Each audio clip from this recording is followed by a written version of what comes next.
We're doing a big interview with Sir Alex Ferguson, exclusive, on Sunday by Paul Hayward, our chief sports writer, in which he'll talk about all sorts of things relative to the English football, to the Champions League, to his team building, to the threat from other leagues and so on and so on.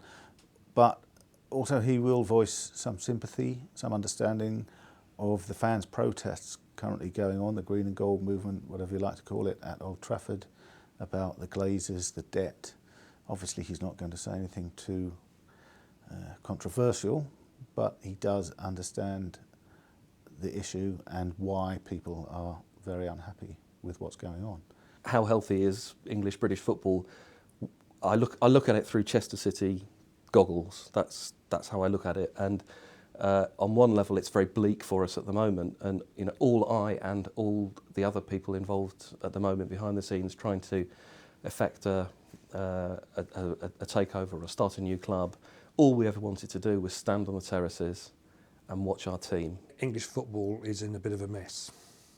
It's not just Portsmouth or Crystal Palace or Chester City or Notts County or the other clubs that are in administration.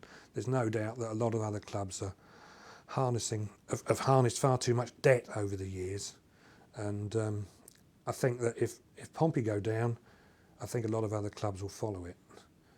The health of English football is in a bad state at the moment. Obviously, people can see what's happening at Portsmouth, and that's a little bit of a litmus test really for English football at the moment. It's very easy to turn a blind eye because of the amount of money that comes into football through television, but at the end of the day, these clubs are being run badly. Money's being extracted from the game, and it's not just happening at Manchester United, it's happening at nearly every club that's owned by a foreign owner that's not interested in the team. I think that the English football, in terms of an business enterprise, is certainly doing very well, and its interest globally is of a very high level. The problem is the finance have skewed the dynamics there. I mean, outside of Arsenal, which seems to be, from a financial perspective, a reasonably well-run club, they put debt on the club, but only to finance a stadium, which seems a reasonable thing to do. The state of English football, it should be very healthy. And if you looked across at Germany or France, for instance, where they have a lot more control over how clubs can spend, they have less income, but arguably they're in a better position financially. English football's not healthy at all from what I can see. I mean, the situation at QPR is very different to most clubs in that we don't owe tax. I think we probably owe the three owners quite a lot of money, but we don't owe. So administration's not really an option, because I think if they put us into administration, they wouldn't get their money back, and they're the only people we owe money to. So we're in a bit of a different situation to everybody else. Our problem is we're run by a man with a big ego. There'll be teams going bust. If it happens with Portsmouth this year, obviously everyone will be upset and sad about that, but if it turns out to be 3, 4, 5, 6 teams, or a United or a Liverpool, then obviously the situation will be highlighted as even more dire than it is at the moment. And other clubs simply can't afford to keep up with the amount of money that's being thrown at players these days, and ultimately to the detriment of the whole league, because I think you're starting to see, not just at the top flight level, but certainly at several flights below, incidents where clubs are running into real financial difficulties given the amount that they're willing to put into the club and don't necessarily have the finances to support.